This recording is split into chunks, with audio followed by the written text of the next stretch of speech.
Bienvenue à tous. Afrique Presse, l'actualité débattue sur RFI et TV5 Monde par Sabine Sessou, journaliste indépendante, Pascal Hérault du journal L'Opinion et Francis Patindé, journaliste indépendant et chargé de cours à Sciences Po Paris. Et c'est autour de deux sujets cette semaine.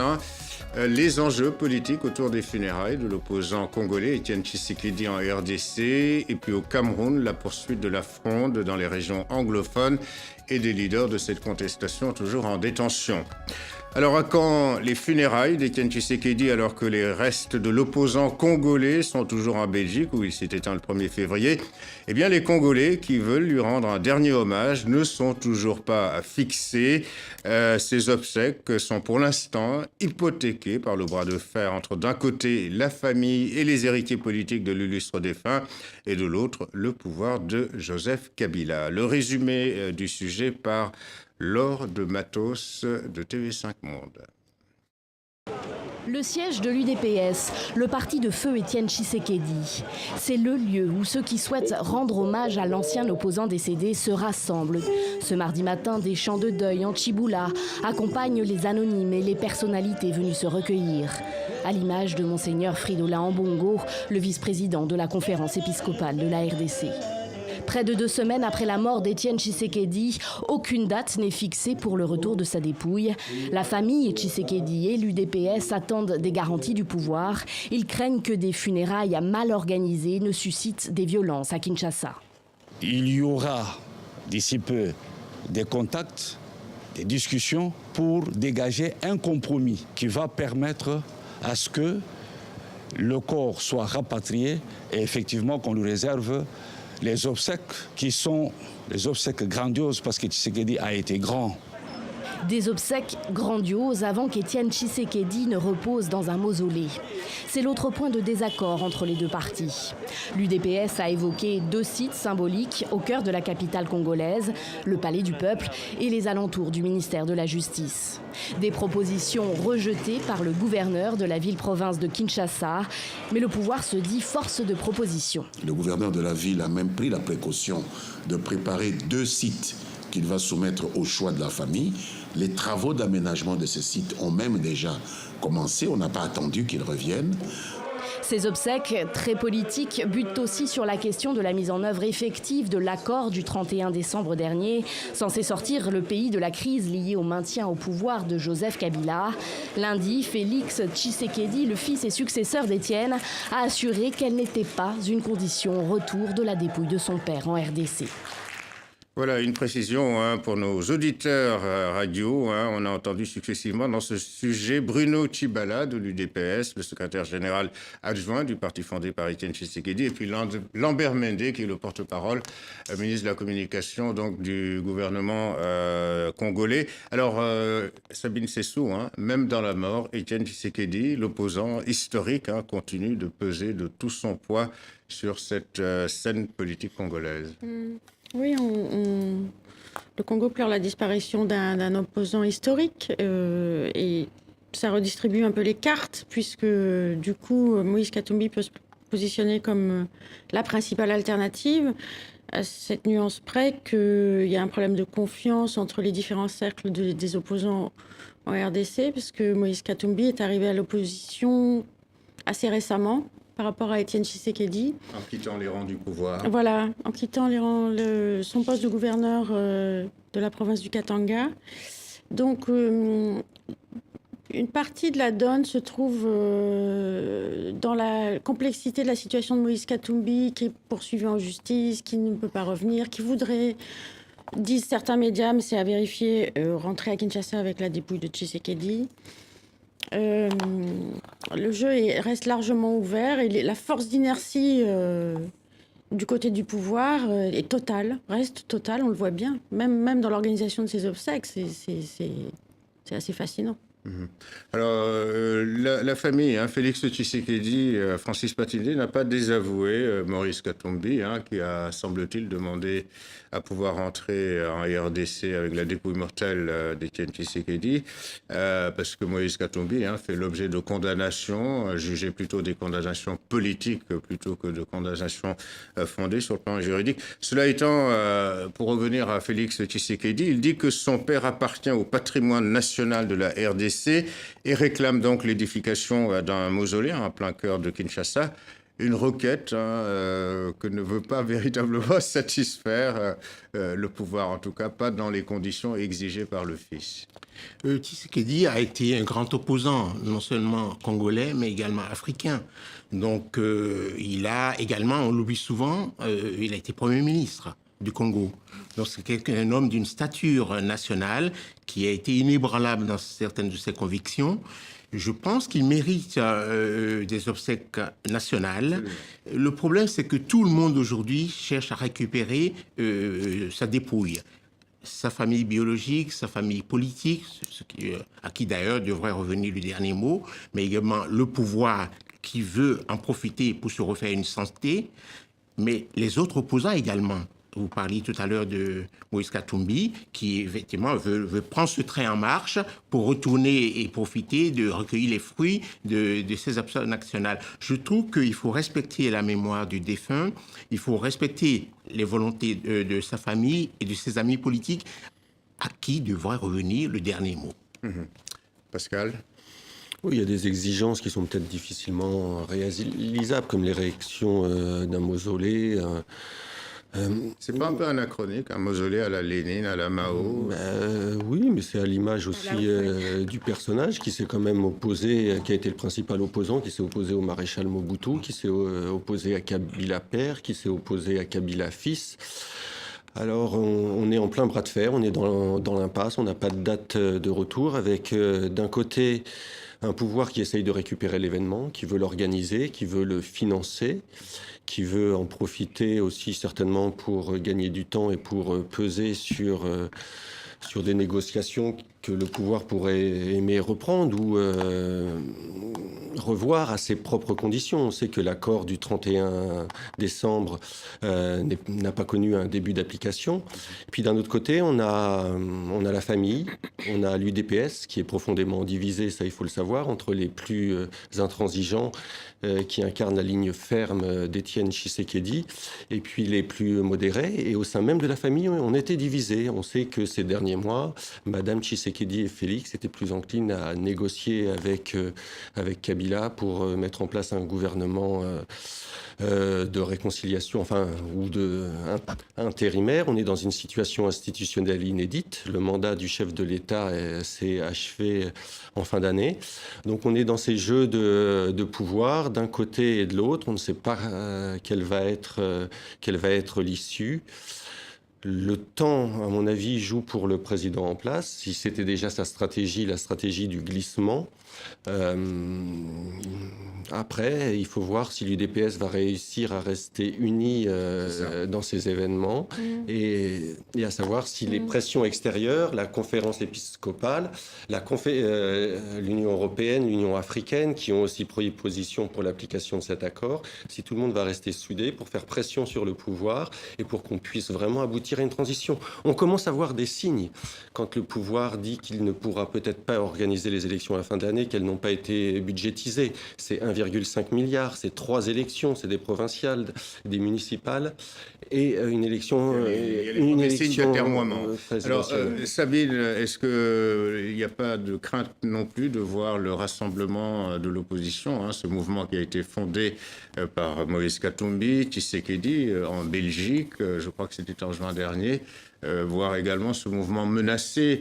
D'ailleurs, l'une des conditions du retour du corps, mais ensuite la famille est revenue sur cette condition, était la nomination d'un Premier ministre issu des rangs du rassemblement de l'opposition. Je pense pas que le rassemblement soit fondamentalement menacé, parce qu'il y a quand même des enjeux politiques forts au Congo qui dépassent même la personne d'Étienne Tshisekedi.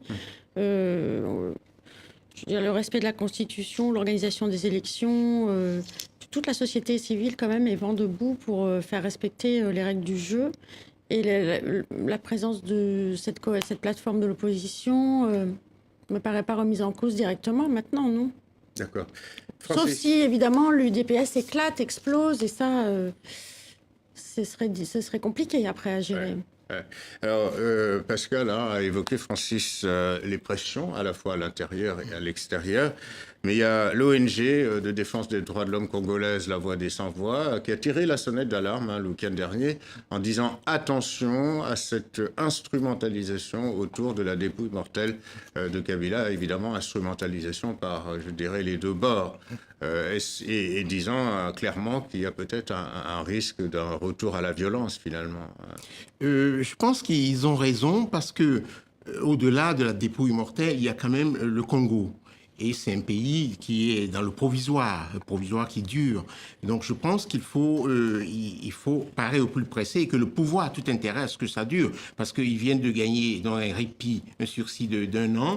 Et je pense que, comme le disait Pascal tout à l'heure, rien n'est prêt, c'est pas budgétisé. Et il y a lieu de croire que M. Kabila joue de tout cela et qu'il prolonge son mandat.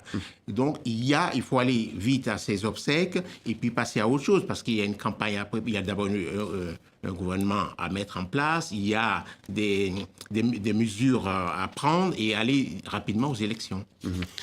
Pascal ? Ce qui est désolant, c'est que la RDC allait mieux il y a quelques années, il y a peut-être 3-4 ans. Il y avait eu ces brigades, ces interventions à l'Est, donc la situation sécuritaire avait tendance à s'arranger.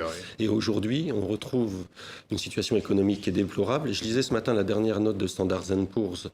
Il n'y a plus de réserve de change dans le pays. Il y a une inflation qui repart. La situation sécuritaire dans la province de Tanganyika est explosive. Il y a des combattants sud-soudanais qui passent la frontière. Absolument. Et même dans le Kasaï, c'est explosif avec cette secte qui est religieuse. Donc la situation est très précaire. On a plutôt intérêt à aller vite à ces élections et à repartir avec un gouvernement, un programme de travail et avoir en perspective des élections qui permettront d'assurer une transition qui pourrait... En tout cas, ce pourrissement de la situation ne peut que profiter à Kabila. Voilà, RFI TV5 Monde Afrique Presse, et l'on passe à notre deuxième sujet, cette contestation qui se poursuit dans les provinces anglophones du Cameroun. 2 provinces, des enseignants, des avocats sont en grève depuis plus de 2 mois pour protester contre la marginalisation sociale, économique et culturelle de leur région. Alors, l'armée a été déployée, Sabine, des manifestants réprimés, des contestataires arrêtés, déférés devant la justice. 3 procès ont été repoussés cette semaine. Alors, des élus du RDPC, le parti au pouvoir, sont intervenus auprès du président Paul Biya pour lui demander de faire preuve de mansuétude à l'égard de ces 3 leaders de l'opposition d'un temps universitaire en avocat afin de les libérer. Mais ces mêmes élus, ces mêmes députés soutiennent son traitement de cette crise. Or, il se trouve que c'est un traitement plutôt musclé plutôt que politique. C'est-à-dire, il répond par la répression, je dirais, par une attitude très politique à des revendications qui ne sont pas politiques, somme toute. Oui. On voit bien toute la nature autocratique du régime dans la façon dont il répond à ces doléances qui sont quand même anciennes, qui ne sont pas nouvelles et qui ressurgissent de manière récurrente au Cameroun. Il y a un problème depuis le début, depuis l'indépendance et depuis surtout la suppression des régions fédérées anglophones en 1972 par le régime d'Ahidjo. On a vu l'opposition menée dans les années 90 au moment du multipartisme par Ni John Frundi, qui était issu des zones anglophones. Ni John Frundi a ensuite été, on peut dire, étouffé ou acheté par le pouvoir. Enfin, c'est ce qu'on lui reproche. Une autre opposition est en train de naître dans ces régions. Et ce qu'elle reproche au pouvoir, c'est pas seulement le fait d'être... C'est plutôt une société civile, d'abord. Oui, c'est pas seulement d'être des citoyens de seconde zone, comme les Casamancés peuvent le ressentir au Sénégal, ou les gens du Nord, dans tous les pays du Golfe de Guinée, qui se sentent plus ou moins marginalisés. Je crois qu'il y a un problème sévère de gouvernance au Cameroun qui fait que quand la police se livre à des brutalités, quand des radios sont fermées, manu militari, quand des journalistes sont arrêtés... Internet coupé. Internet suspendu depuis plus de 5 semaines. Je crois que en fait, la brutalité de la réponse empoisonne complètement la question et finalement la rend encore plus brûlante, violente et difficile à traiter. L'attitude du gouvernement du pouvoir de Yaoundé est d'autant plus mal ressentie que on l'avait déjà évoqué ici à ce plateau, sur ce plateau, et d'autant plus mal ressentie que ces deux régions anglophones pourvoient en grande partie les richesses du pays, pourvoient aux richesses du pays. C'est-à-dire les richesses du Cameroun dépendent à 80%, dit-on, des ressources qui proviennent notamment des ressources pétrolières de cette région, Francis. Oui, en effet, mais le vrai problème au-delà de la langue, parce que quand on dit que c'est des anglophones, la plupart d'entre eux parlent le pidgin, qui est en fait un créole, c'est pas l'anglais académique de Londres et tout. Au-delà de ça, c'est un problème de gouvernance, un problème de pouvoir qui se pose au Cameroun. Vous allez voir, c'est un glacis, c'est une chape de plomb épaisse sur ce pays depuis des années. Le président, on dit qu'il est arrivé au pouvoir en 1982, mais il était dans les allées du pouvoir. Il était à la présidence depuis 1962. Il n'y a aucune alternative. C'est un régime avec un scrutin uninominal à un tour, avec le nombre de mandats illimité. Le mandat lui-même dure 7 ans. Vous savez, et c'est un pouvoir vieillissant. Donc le combat des soi-disant anglophones aujourd'hui, c'est un combat pour la démocratie, c'est un combat pour le fédéralisme, peut-être parce qu'ils demandent le respect de leur culture, de leur spécificité, de leur singularité. Mais ils se battent pour la démocratie au Cameroun. Et ce qui m'inquiète, moi, c'est le silence de John Frondi, par exemple, je prends le SDF qui ne dit mot, et des intellectuels francophones camerounais, de nos amis journalistes, de nos amis avocats camerounais qui ne disent mot, parce qu'ils pensent que leur privilège en tant que francophone est mieux, alors que les gens se battent pour la démocratie. Silence radio également du côté des médias français sur ces événements, quand même une situation extrêmement tendue, Pascal, comme s'il y avait un parti pris à travers ce silence assourdissant. On est en pré-campagne électorale en France aussi, c'est une zone, mais on parle beaucoup, c'est une zone un peu oubliée. Quand même des États-Unis. C'est une zone un peu oubliée. Non, mais on parle beaucoup de M. Trump. Du côté du pouvoir politique français, j'ai l'impression qu'on s'est résigné à faire en sorte que on ne pourra rien faire tant que Paul Biya n'aura pas fini son mandat, enfin n'aura pas décidé de rendre le tablier. Donc on ferme les yeux sur une répression d'une ampleur phénoménale. On reproche aux personnes emprisonnées des actes de terrorisme. Je ne sais pas si vous voyez, simplement pour des revendications, un non-sens. au mieux de fédéralisme, au pire de sécessionnisme, et qu'on a vu dans d'autres pays purement scandaleux. Auparavant. Et tout ça traduit... Ce qui est intéressant, c'est que les politiques sur place, John Frondi notamment, a été dépassé ces dernières années. Maintenant, c'est des corporations, c'est des enseignants, c'est des avocats, c'est des jeunes.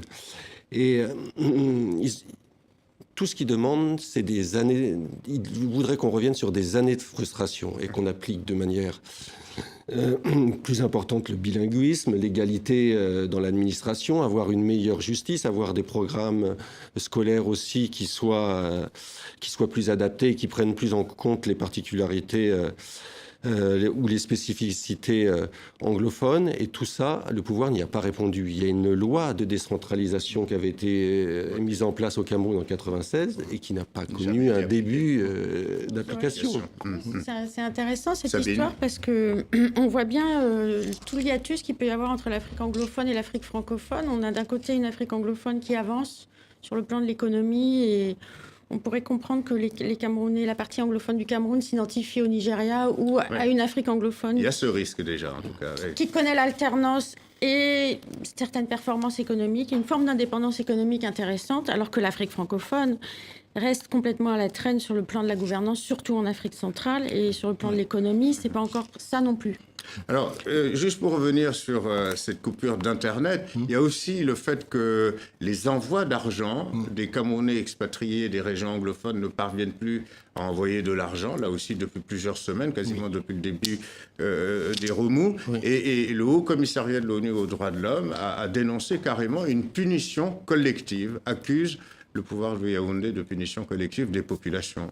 Mais c'est tout à fait exact. La répression frappe, c'est-à-dire de façon indiscriminée. Il y a des gens qui sont bastonnés. Il y a une volonté de couper ces deux régions du reste du pays. Il y a également le fait que on ait décidé de faire le procès de ces 3 personnes dont vous avez parlé tout à l'heure à Yaoundé, et que l'acte d'accusation était en français. Il a fallu traduire. La traduction était tellement mauvaise que les avocats ont reporté, mais également le fait qu'on les juge selon une loi de 2014 et qui a été prise pour combattre Boko Haram. Ils sont considérés comme étant des terroristes et ils risquent même la peine capitale. Même si la peine capitale n'est pas appliquée depuis des années au Cameroun, ils risquent la peine capitale.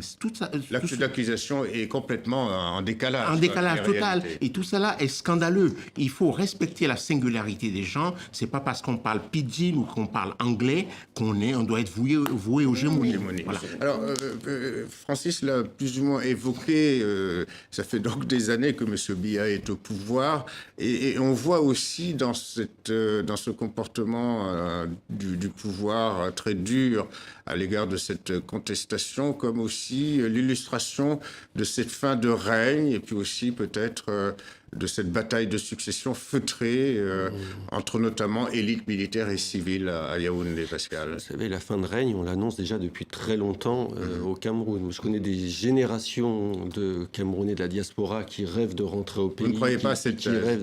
On ne sait pas. On ne sait pas ce que va décider, in fine, le chef. Et on parlait l'année dernière même d'avancer les élections pour qu'ils puissent se représenter et puis repartir. Je pense qu'une majorité de Camerounais sont désabusés par la situation. Il ne se trouve pas de gens raisonnables au gouvernement pour dire arrêtons les frais. C'est un système que vous essayez de sortir la tête de l'eau et le coup de le massue tombe tout de suite. C'est l'histoire du Cameroun. C'est un régime totalement opaque avec la complicité d'ailleurs d'une partie de la population et des élites qui font avec lui. Il ne pense pas, il n'arrive pas à penser le Cameroun sans Paul Biya. Alors que ce monsieur est octogénaire, qu'il est au pouvoir, que son pouvoir est vieillissant et fatigué. Pour moi, c'est vraiment le syndrome ce que j'appelle le syndrome Mobutu, c'est-à-dire qu'il n'y a pas moyen de quitter le pouvoir de son vivant et quitte à mettre le pays par terre, voilà, on s'entête à rester. C'est la même chose au Zimbabwe.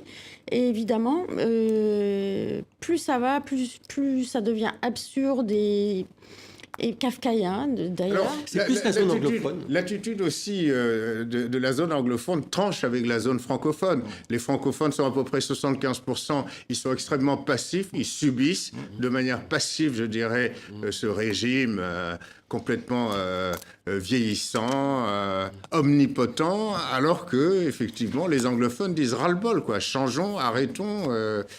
Ils disent ras-le-bol, ils sont assez unis dans les manifestations. Ce qu'il faut voir, c'est leur réaction par rapport à la répression brutale. Ça a été de changer de stratégie, dire on fait des opérations ville morte, qui sont extrêmement bien suivies et qui dérangent le pouvoir à un point.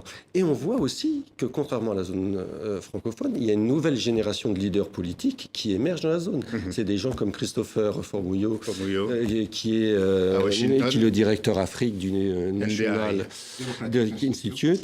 Ou alors l'avocat Maître Mouna. Donc, mais il y a une excellence au Cameroun. Il y a de grandes figures anglophones camerounaises qui sont effectivement très respectées.